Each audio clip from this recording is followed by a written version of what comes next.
there smiling back on the grid because it was a big one yesterday. Biggest crash of his career. Yeah, you said you went and had a quick chat with him. We should explain the grid a little bit though, shouldn't we? Because qualifying, super wet and very different conditions to those we had in race 1.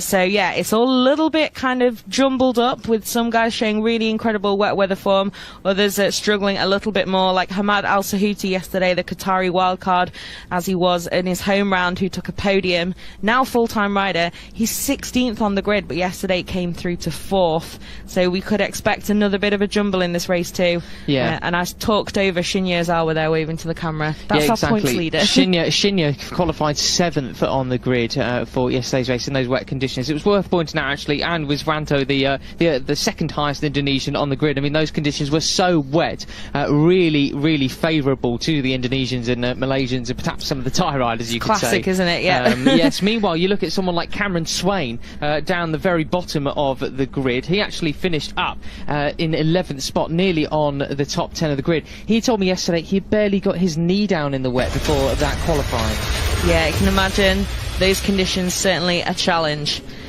Well, this is all part of it in the Asia Talent Cup, though, isn't it? Those new skills that you learn. Let's get a full rundown of the starting grid then. Almon Odaki takes off from first, Hakim Danish second place, Gun Mie in third. Then you got Indonesian home heroes Fadila and Rizwanto, Thompson alongside them, Ezawa, Hafi and Laungplio, the Thai rider from Buriram, down in 9th position. Got his first finish of the season yesterday, 6th position. Great stuff. Nicholas Wakamatsu and Puetasan in the row 4. Then Putra, Izdahar and Trihardika, Al Sahuti, Tranduktai, the Vietnamese rider, and Akbar, another Indonesian there on the 6th row. Kintal, the Indian, and then Cameron Swain down the bottom. We were 21 riders heading into this weekend, but we're now 20, unfortunately. We are, unfortunately, yep. Veda Ega Pratama, Indonesian and home hero, of course, here at Mandalika. He took part in the pre-event parade on Wednesday, got to meet the president and ride 4 kilometres along the streets of Jakarta in that incredible event. Sadly, though, did break his wrist before we saw the lights go out for race 1, so he's not been able to get any points this time around on home turf. But as we said yesterday, he will have another chance later in the season. Yeah, so, you know. He performed so well in the wildcard appearances at the end of last year with World Superbikes, so it was a real exciting prospect to see him here this weekend, but unfortunately not. He'll have to wait a few more months for that. He will, and best wishes to him. Get well soon if you are listening and with us. We hope to see you back on track as soon as possible.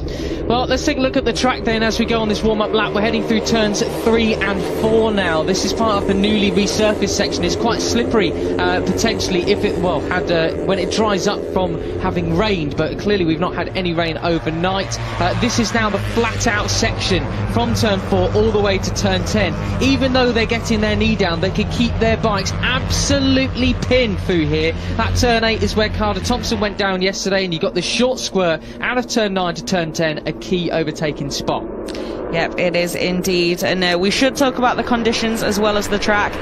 Once again, nice dry race it's looking like for these guys, but to me anyway, manually, by which I mean just walking around outside, feels a little bit more humid maybe than it did yesterday. It's super warm on Sunday morning, but yeah, this track is just beautiful. And as you can see, there is a bit of a line now that you can see there, that darker patch that's the racing line, so it is certainly getting better bit by bit, and I don't think we've had any rain to ruin the grip that was accumulated yesterday. No, I think it's been dry overnight. The main thing for this race is plenty of them found out, the likes of Gun Mie and Carter Thompson, they do not want to diverge too much from that racing line. It can be very precarious for them, but that's a risk you've got to take if you want to make some overtakes. Turn 16, very inviting, as is turn 17 here. Yeah, it's a stunning last little sector, that, isn't it? So, yeah, we'll see what it brings us this time around. Yesterday, surprisingly little drama in that podium fight on the final lap.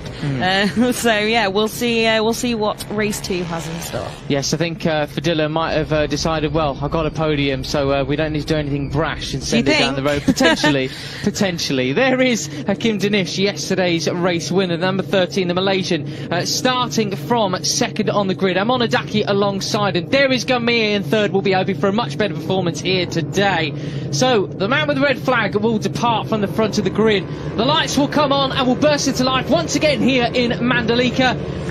We're getting ready to race in the Asia Talent Cup. Race 4 of 2022 is go, and it's a great start from Danish. Little bit delayed from Amonadaki, and it looks like Danish who will be getting the whole shot once again here in Mandalika. A trio of riders neck and neck, all three, nearly 4 abreast. The number 21 of Izawa just behind them, slotting into third, but it's Danish, yesterday's winner, who takes the whole shot. It is indeed, yeah, so a bit of a dream start then, and I'm sure Amonadaki will be ruining that, as if Danish gets out front, chances are he may be able to just pull the pin straight away given the pace we saw yesterday. But Adaki nevertheless, good start even though it wasn't the whole shot, so we did see him struggle a little bit more off the line in Qatar. Yeah, that's a pretty impressive start from all three of them, and they're keeping Danish in check at the moment. This is that flat out section then. Gunmie, got to be cautious when it gets down towards turn 10. What sort of line will he take this time around? It's Adaki chasing down on Danish, who went a little bit wide through turn 10. Neck and neck, different line choices down into turn 10. Danish looking round the outside of Adaki. He chops his nose off. He goes so wide. So many riders going incredibly wide here at turn 10. Braking markers missed all around. Wow, goodness me. What sort of homework went on last night, ladies and gentlemen? What's going on? I really don't know. I really don't know. 4 abreast here almost as well. Crikey, yeah, that was almost like they all put the corner in a different place there, wasn't it? Yeah. But Danish, super, super ambitious and aggressive and making it work as well. So the number 13 in the lead still, and Mie so far much better Sunday for the Japanese rider in second. Well, they might as well have gone surfing. They were so far offline at turn 10. If you actually went a little bit further, you would have actually gone into the sea, Jen. So keep it tiny next time around. The biggest loser in that sort of section, though, was Adaki. He's been pushed all the way back to, I think, now 5th. So out front, coming round to complete the first lap, we've got Danish versus Mie, 2 veterans of the class now. Mie with 3 podiums here last year. You just got to stay on the thing, and I think he could be in a run for the win. We've got Izawa chasing him down on his own in third place, I should say. But this race will be far, far, far from over. It will be far from over, and we saw a few feints there yesterday, and that time not quite enough room to get it done either. But it's already all go, isn't it, in the ATC? But we do have quite a gap between this duel for the lead and then Izawa in third, and then some more daylight back to that big freight train. Some definitely different line choices being taken then from Danish compared to Gunmie there. Danish going a little bit wider through that turn 3 and 4 section. Mie keeping it a bit tighter, a little bit neater, chasing him down. I wonder what sort of move he'll be looking to make as we approach turn 10 once again, as Padilla goes very wide at turn 8. The Indonesian rider gets absolutely swamped. I think that was, well, the number 3, Rizwanto, who gets pushed wide. We got Wakamatsu, the number 2, there in towards turn 10. It's a huge, huge group there fighting for 4th position, because we've still got Izawa on his own in third, chasing down these two. Mie has now taken the lead. Yeah, he has. Well, that's interesting then. The number 5 obviously wanting to get out ahead, and so far Danish obviously in this duel for the lead, and with a bit of a gap back to that freight train, and Izawa on his own in the middle, but so far not able to quite break away or start to do so. Who's that who's gone down there? The number 24. Oh, that's Zachary Akbar, another Indonesian wild card. Yeah, that's a shame then, especially when you're a wild card, and it'll be maybe we'll see him back on track later in the season. We are yet to see, but yeah, so at least Rider OK we can easily see there, so maybe he'll be able to get back in the race and get a bit more experience. But over the line then, here we go, and it's still Mie in the lead, the number 5. Much, much better day already for the Japanese rider, with a good few more laps under his belt, and I think he's going to hang on to it here. He is, and it looks to me as well like Izawa has just made a little bit of progress into that gap. Correct, he has. That over that lap, it went from about 9/10 of a second, well, then back up to 1.1, but back down to 9/10 of a second once again then. So he could well be in the running for this victory overall, which would be very crucial for the championship, especially considering the race winner, Gunmie, is fairly down in the standings now, following his crash yesterday. 5th place, 33 points, compared to Shinya Izawa's 55. Yeah, absolutely. And we could see as well, last time over the line, Gunmie set a 1:44.809. Yesterday, it was only Danish who was in the 44s. Correct me if I'm wrong, but we've already had a couple there on that last lap round from Mie and from Izawa with a 44.9. So much hotter pace from more than just Danish on Sunday so far. Wow, that was Wakamatsu, I think, the number 2, almost losing the front there. Well, Fran, if there's any sort of consolation, this was the race leading move from Mie here in towards turn 10. Oof. Much better line choice, pushing Danish rather wide there. That was the other point I was going to make. How many riders we've seen going way offline but keep it upright this time around? So clearly conditions much more favourable this time around this morning. Yeah, it would seem so, wouldn't it? But the number 5 then still in the lead at the moment, but it looks like Danish starting to line up a move here, but I don't think yet. I think got a little bit pulled in there and seemed a little bit indecisive whether he was going to go for it or not. But Izawa very much on the scene then now, and it's a three-way fight for the win. Yeah, you saw that little look from Danish as he headed round the very, very tight turn 16. He knows that the championship leader, the rider just in front of him in the standings, is there now, and that was the fastest lap of the race so far from Izawa, a 1:44.5.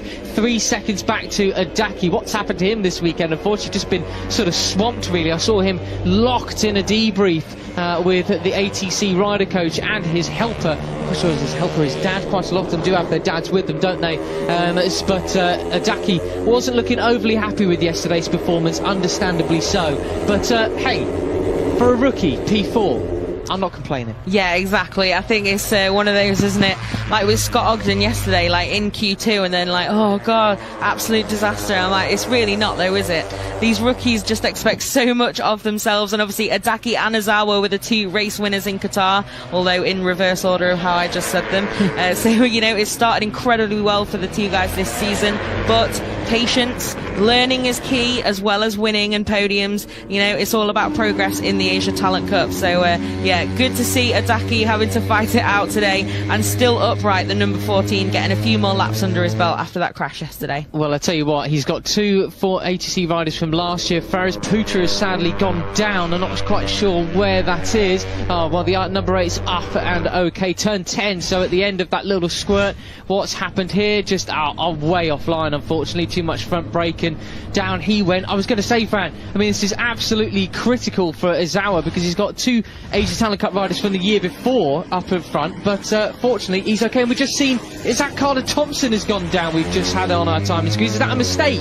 I think it might be. I just pointed it at it for you as well, but on the graphics on the screen, certainly we have the number 6 still in 7th place. It's not come up on the main screen, he's so maybe the line now. It should have been the number 8 of Faris Putra then. So no panic, Australia. So far so good. Thompson still in that freight train battle behind this trio, battling for the win, I believe. Meanwhile, whilst we've seen the replay of that crash from Putra earlier, Gunmier's gone from first down to 3rd place. He has. So and look at the difference in line choices there. I was noticing down in towards turn 10, Hakim Danish takes a very, very late braking line. Unfortunately, Izawa had absolutely nothing for him. Much earlier breaker into that section of the track. But what about here? Knee down whilst absolutely flat out on these Mini Moto 3 Hondas. Here we go in towards turn 10. I don't think any of them are going to be close enough to make an overtaking move, or will they? Izawa still just, Danish is just such a strong breaker into that deep braking zone. Yeah, absolutely. You see the number 21 there starting to think about it, but not in the end, and there are still plenty laps to go in this race too, so there is no need to be that hasty as maybe a lunge there would have been. But yeah, it's interesting, isn't it, watching these 3? It's pretty different lines in places, and yeah, certainly Danish seems king of the late breakers at the front at the moment. Well, as the live championship is out there, if it finishes in this order, you'd have Danish 3 points behind Izawa in the standings. Al Sahuti a bit further down. So this is a really crucial classification we've got at the moment for the overall championship standings. There's a long season to go yet, of course, but this is that's already starting to get nearly a race win's worth of points behind for positions at 3 and 4 in the championship, if it stays as it is now. Yeah, exactly. It is quite a chunk, isn't it? And as well, with quite a long break coming up for the Asia Talent Cup, psychologically, I'm sure there are a lot of guys in this field who want to at least sign off these first couple of races with a really, really solid result, especially the likes of Iatc and Mie, who had a bit of a difficult Saturday. But fastest lap then that time around was Hakim Danish, as you can see on your screen, a new all-time lap record. So it's a few tenths better than Gun Mie's practice time that was previously top of the pile. So it's good pace from Danish once again. It's just not enough to break these 2 and get away at the front this time around so far. Yeah, I tell you what, Izawa certainly is doing a lot of learning on these laps because he's really able to reel in Danish in those turns 3 and 4, and Danish goes wide in towards turn 8 there, so really cut across the track. Got to be careful because actually that could be deemed as a shortcut. I was going to say, there is a lane you're meant to go through. I think that is definitely getting towards cheeky territory. Obviously it was a mistake, but it's not one that he's really lost out from, so he'll have to be careful, the number 13. Track limits are important, as are shortcuts. We've seen plenty laps cancelled, even in the Premier class of Grand Prix racing this weekend, with riders just cutting bits of the track. There's track limits and then there's shortcuts. Exactly, yes. There's like just over into the green, and then there's actually didn't really take the corner. No. But no harm done at the moment then for Danish. We'll keep an eye on it if we get anything on the screen about track limits warnings or shortcut or anything else. Meanwhile, Gunmie is making what another a move for the lead once again. That is classic. That is exactly what this sort of section of the circuit was designed for. Moves like that, and that was just executed to perfection from the 3-time podium finisher here in Mandalika. It was indeed. That was very nice stuff from the number 5 then, and he's back in the race lead. Let's see what the others have got for him at the moment. I think he's going to make it into turn 1, but obviously I can be immediately proved wrong. This is the Age of Talent Cup after all, as we go in towards turn 1. So no, I was right this time. No, yes, absolutely. Well, it's about time we're both right about something for once in occasion. We've been doing it for 4 years now, haven't we? So let's take a look at the line choices here. You can see Hakim Danish just loves that little bit wider line. Mie so much tighter there and just takes that different line choice in towards turns 4 now and heading out onto this long flat out run here. Keep an eye on how they go through turns 8 then, because that's where Danish went wrong last time. This is the chasing group. You got Wakamatsu from Indonesian, podium finisher yesterday for Dilla, and Iatc just behind them. Yep, and Carter Thompson in that group as well, so it definitely was an error earlier, and the number 6 remains on track, although Son's orange helmet making life a bit more complicated. These guys though, they're really going at it now, and Danish again over onto the green, the number 13. He needs to be careful there because we don't want to see penalties getting in the way of this great fight for the win. Yeah, exactly. I'd love to have another look at that because I couldn't tell whether he was maybe pushed out a little bit by Zara. I'm guessing that's what he would plead if it stood up in court, but not this time, in front of my friend judge. So down towards turn 10 we come once again. Mie then, well, he certainly did his homework last night. It's not turn 10, my apologies, the camera angle took me by surprise. It's towards turn 16 now, where we saw that overtaking move from last time, but no such attempts this time around. 10 laps to go. As they come across the line, it will be 9. It will indeed. So you can see Danish there maybe thinking about that nice little pickpocket move, but not that time around. They're a lot closer to the back of the number 5 this time though, and I wouldn't be surprised if we see some attacks into turn 1. Who is going to come out on top in the shuffle of the braking zone? Well, Azawa through. Wowee, just that was a proper dive, wasn't it? And didn't really leave any room left for Mie to take him back through, did he? I was worried Danish was also going to go for it there, but no, nice move there from the number 21 into the race lead then. It's just a great little battle here, isn't it? It's got a bit calmer, a bit cleaner since a few frantic laps, and yes, so far they just seem to be trying to get the measure of each other, and like you said, a few different lines, different places where you know, a different rider looks a little bit stronger, so it could be an interesting tactical one on the last lap, especially because obviously we saw some duels here last year with Daniel Sharil versus Tayo Furusato. Yesterday Danish by himself, and we didn't really get that move on the last lap between the other guys fighting for the podium, but so far these guys are already absolutely carving each other up, and I think I spoke too soon saying it was a bit calmer because Mie just straight back through, and Danish again looks to be just struggling to hang on to the back of him. He just went wide and he's just dropped back a little bit. There's a lot of mistakes from Danish here today, from yesterday being so dominant and just absolutely perfect, basically a second a lap quicker than everybody. So just a lot of errors in this particular race, so could be a bit of fatigue maybe coming in, or well, not sure really. So yeah, it's a bit of a strange one. He may just be a little bit bothered that he's got so much company at the front after that performance yesterday, but especially Azawa, because Mie, we didn't know, he was an unknown quantity after he crashed on lap 1 yesterday, but the number 21 looked like he'd have to really pull something special out of the bag to stay with Danish today, and he has done so. So impressive stuff from Shinya Azawa overnight to come out in this race. And a big look behind. I was going to say, yes, he is still there, but I think Danish might be able to get a little bit closer here and into the braking zone. I keep saying braking point, it's not really English. But as you were at the front, and let's see if Danish has cut that gap a little bit with that slipstream. Oh, I thought Azawa was going to nab as well. Mia at the front then. That was an interesting different line choice. He's such a smiley character, Azawa, isn't he? But, well, a smiley assassin, you could say. I think it's International Smile Day as well. So, yes, but that was... Danish has seemed to caught back on the front of these guys this time around. As he came across the line, well, he was half a second adrift from Azawa just in front of him, but now he's clawed back a tenth or so. But this flowing section is so crucial to absolutely nail, because you can really make some time if anybody makes a mistake, as Danish found out the hard way a few laps ago. Yes, absolutely. It really can mess with your lap time, can't it? If you lose that momentum and just mess up those sections, because the corners fit together so wonderfully that you just have that concertina effect, really, don't you? If you fluff one bit, you're in it for the long haul, unfortunately. But here is that battle then, just behind that leading group. At the moment, Iatc leading it, but there's 4 of them now, and then a bit of a gap back to the others. So this was a huge freight train a few laps ago, nearer the start of the race, but now just starting to kind of move out into little pockets of 3-4 riders fighting it out. We'll have to see though, because everything can change in the ATC, especially when that gaggle of riders punches a little bit bigger hole in the air. Yeah, 6.8 seconds they are adrift from any sort of podium spot, so they're definitely fighting for the Wooden Spoon Award, 4th position, but it's more about the results. My favourite and award. Then the progression, yeah. Me too, it's the only one I ever would have got in Sports Day back in the day, but here we are. Iatc, that is a good performance. I mean, you expect a little bit more from him, having taken a race win already, but I think we can't really take away what an impressive performance this is from a rookie, as we see another rookie head back into P1. Yeah, exactly. I think Iatc as well hit... Oh, it's close again there between those two. Those different lines really making me a little bit nervous with the camera angle.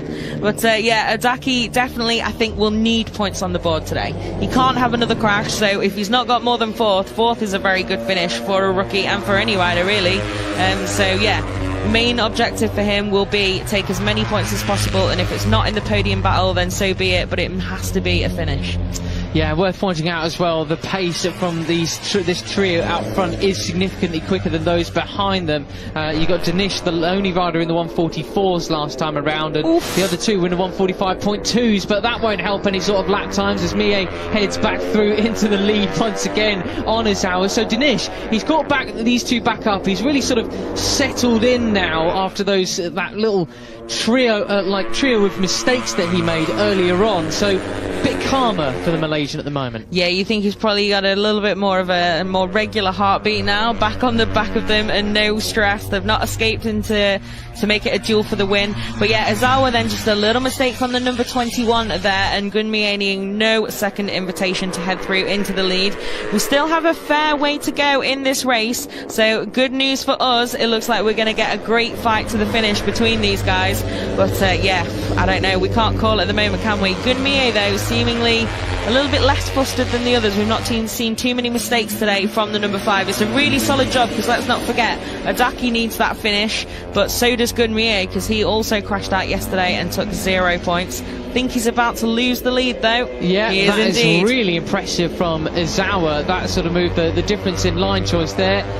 Gotta say, just perfectly executed once again. You can almost tell the difference from the start of the race to the end of it, how much he's learned just following these two, with a year of extra experience on these bikes under their belts, and also more laps around this circuit too. Yeah, I was wondering about Iatc off the start. Obviously at the time the Japanese rider had trying to stay ahead of Hakim Danish and losing out, but then I thought, well, if you do follow him, obviously with the advantage he had yesterday, maybe he'll unlock some secrets to Mandalika. But no, it wasn't to be for the number 14, and at the moment these guys seemingly needing no help from the Malaysian to stay at the front of this race, and really close again there. It's still 5 laps to go after this one, guys. Let's keep it nice and calm. Yeah, that was a real noticeable difference in the way that Azawa was breaking out towards turn 10 than it was earlier on. He couldn't have any answers for Mie or Danish, who were trying to make an overtaking move round the outside no less earlier on, but that time he just sort of let his brakes off. That was just brilliant. You're seeing visual learning here in the Asian Talent Cup, which is what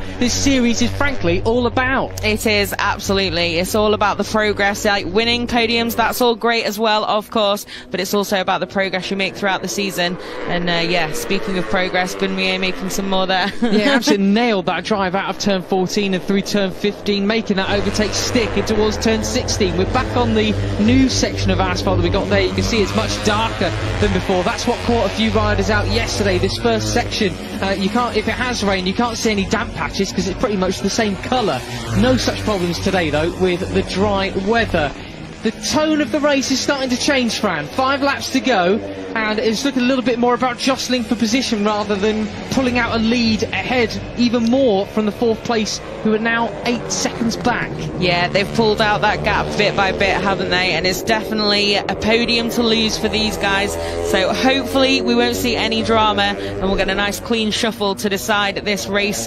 But yeah, it's getting a little bit more frantic at the front, isn't it? Especially the number 21 of Ozawa and number 5 of Gunmie looking a little bit more elbows out, aggression, ready to really take it to each other. But we'll see how we get. Oh, yeah, you see, just for once proving me right. Number 21, really different line there, but I think Mie's got it covered. He has indeed. That was a cracking camera angle. We've not really seen that one before, no, have we? That was someone's clearly moved the cameraman up there. Here's a great slow-mo of turn 17, the final corner, that changeover onto the newer asphalt. We're watching Gunmie navigate his way through the final corner, knee down, scraping against the curbs there. They are a little bit raised, so you get a little bobble on, and perfectly in the bubble, straight out of it. Here we go then, down towards turn 10 once again, and we've got Danish, who's right on the back of them now, looking to try and make some moves. No, it's not turn 10, got the camera angle confused again. It's out turn 14, that was. Looks pretty similar, but they've got, I think that's Akbar ahead of them. A back marker coming out. Yes, he's okay. He's let them through after his crash earlier on, thankfully. Yeah, that's good stuff then from the wild card. Good racecraft. Also important part of learning. But Danish then has picked another pocket and up into 2nd place. Maybe the Malaysian is ready to try and push and get in the battle at the front again, elbows out, because it was quite the Ozawa Mie show for a couple of laps there with the Malaysian just hanging back. But at the moment though, still nothing to decide between them. But we do have some long lap penalties that have just come up on the timing screen. Yeah, unfortunately your podium finisher from yesterday, Fadilla, is going to have to go through the long lap penalty lane. He's currently in 6th position. Then we've also got one for number 19, that's Hafi, the Malaysian, who's down in 14th place, just behind Pretizan, about 2 tenths behind the Thai rider. Will also have to go through a long lap penalty. This is why we say you got to avoid not just, well, the green. You can't be taking shortcuts like we saw Denise do at this exact point in the circuit, well, about half the race ago now. Yeah, it was a while ago now. The number 13's kept it nice and tidy since those few little mistakes he had. But yeah, certainly it's going to be a painful one as well, with not much time left in the race to try and get back on terms with the riders you're fighting at the moment. That long lap penalty is going to certainly put a dent in Fadilla's finishing position and Hafi as well. Wow. So we'll see, but so far so good for the front runners. I think Danish is obviously just making a couple of errors rather than trying to be too cheeky. Well, he nearly made another one there. With it. He did indeed. Turn 12, he had a big twitch going through there. We saw a few MotoGP riders go down at that point on the circuit yesterday. Lost a bit of ground, a bit of drive out of turn 14 into this 15-16 sort of combined corner that they've got. So inviting for an overtake. I'll be fascinated to see, and I'm sure plenty of Moto3 riders in the World Championship will be eager to see what sort of overtaking moves are made into that section, how the race is won exactly, because there are a variety of options that you've got in that final section. There are indeed. So here we go then. There's 3 more after this one, but Gunmie then moving to try and take the lead, but no, Danish then keeping it nice and tidy, the number 13. He leads once again. There you can see the confirmation of the long laps for Fadilla and Hafi. But and we've still got a group of 4 battling here then. I think that's the Iatc-led battle for 2nd. Correct. So the yellow helmet of Wakamatsu, which is always a dead giveaway. But yeah, there we go, number 14. Fadilla, wow. There we go. God, that was like a late decision. Mistake. Yeah.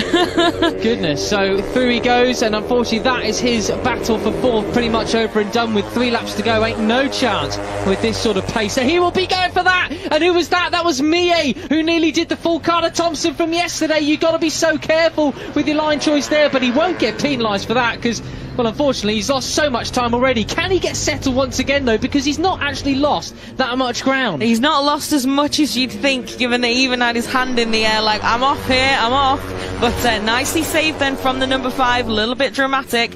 Is this a replay he already? Just went wide. He just a little bit offline. Wide, like just a little bit, a metre or so, and you are nearly over the bars. The presence of mind to raise your hand in that situation as well always blows my mind. Everything goes in slow motion at I'd that sort of still speed. just be panicking and maybe just lightly screaming to myself. Yeah. But yeah, nicely saved then from the number 5. I'm sure he's had a bit of a spike of adrenaline from that. Let's see if he can just settle back down and tag back onto the back of this duo. At the moment though, Danish with a couple of metres in hand behind him, but it can all change so quickly in the Asian Talent Cup. Yeah, let's see if Izawa can get back on terms with him. You talk about a little adrenaline spike. I think that would have been the same for Izawa, who had a grandstand view of Mie's near error there. So he's chasing back on to Hakim Danish at the moment. Just needs to get settled. The gap as they came across the line was 0.4 of a second. Not much if he manages to get this next section nailed. We're in towards turn 2, turn 3. The difference in line choices between these two here. This is really crucial to nail your run out onto the flat out section of turn 4. It's about full throttle from now, and they do it all the way towards turn 10. So line choice is key at this moment. It is, and I think, don't want to call it too early, but I think Mie is going to be out of this fight for the win at the moment. Japanese rider may be saying, you know what, after a crash yesterday, 16 points is pretty grande for me today, because these two really starting to pull out some ground now. Yeah, I've got to say, I think that was another mistake from Danish. His line choice wasn't nailed, and he just let Izawa catch right onto the back of him once again, so that little advantage that he had is well and truly gone. So we've got a proper battle royale on this penultimate lap of round 2 in the Asia Talent Cup. Mie, well, maybe I called it too soon. 9/10 of a second, he's closing in again, but will it be fast enough? That's the big question for the Japanese rider. This is the thing, you've got to arrive on the scene and then have time to make that move as well. Danish again. Another 10th for Mie, so he's catching, he's going for it, he's giving it absolutely everything. Yeah, it really looked like he just dropped off the back of them quite significantly in the first part of that lap, but no, he's coming, isn't he, the number 5, gunning for glory here. I'm sorry, sometimes you've got to do it. He's shooting for first position. He is indeed, and a big mistake there from Izawa. Mistake. His countryman, well, goes so wide, he's back on towards P2. Izawa gives a little shake of the head, he's frustrated with himself. Does that leave Danish, as we head on to this last lap, in prime position to take second win here in Mandalika? I think it may well do, just the Malaysian needs to realise that he is alone at the front, keep it nice and tidy, the number 13 now, because we have seen him in the green a few times. But yeah, big mistake from Izawa then, not too much harm done, is that he's still in this podium battle, but he's also lost out on that second position, so we've got an all Japanese duel for second here. Let's look at the intermediates as they come out of section 1. So Mie is 9/10 of a second adrift from Danish. What about when they come through these sort of sections, they get towards intermediate 2? What will the gap be then? Danish doesn't have great line choice characteristically through here, but I think that time when he needed to most, he absolutely nailed it. Yeah, I think he did indeed. So, they're not that far behind, are they? The number 13, any it's little 7/10 tiny of a mistake second now, so that's 0.15 of a second. That's incredible, isn't it? You can see them visually getting closer and closer. I don't know if they're going to have enough time, though, to really make an attack. We will have to see. At the moment, though, Mie hanging on to that second place, and the number 5 really giving it everything to try and be in this fight for the win. Look what this will do for the championship, though. 1 point will be separating. Hakim Danish will take the lead from Izawa if it stays like this. Mie, time is running out for him. I think it is too late. It looks like Izawa has settled for third place. Tranduk Tai has gone down at turn 16. That was a lap ago. These are the final corners. I think it's going to be glory for Danish once again here for the Malaysian. Just one more corner to go. It's too little too late for Mie, but still a second place will be sensational. Out the final corner the Malaysian comes. It's going to be glory once again for the number 13 from Mie, and then Izawa takes the podium. What a race that was once again here in Indonesia. That was .272 in the end for Gunmie. Goodness Absolutely me. incredible. And here's that second group then fighting for 4th place in the end. Iatc held onto that from Wakamatsu. Another solid job from the number 2 to move through the field. Carter Thompson, some nice good points there in 6th place. And Raycat Fadilla then after that long lap penalty 7th. Hamad Al Salhuti once again moving through the field into 8th. And Truhadika and Hafui completing the top 10 there as well. Goodness me, what a great little array of results. Lovely show of sportsmanship from Denise and Mie then. Yep. Little fist bumps. They're all a good comrades fist here, bump aren't there, they? wasn't it? I don't know of any rivalries in the Age of Talent Cup. I don't know of any of the riders that don't like each other or anything like that. They all seem very chummy. They do travel around, well, Asia and Oceania together all year long. So, yeah, it's good to see. We had some good vibes in the Accenture workshop on when was it? On Thursday it was here, going through some social media and communication skills for these guys, including a little bit of English practice too. And the vibes were really good there. Some some great quotes.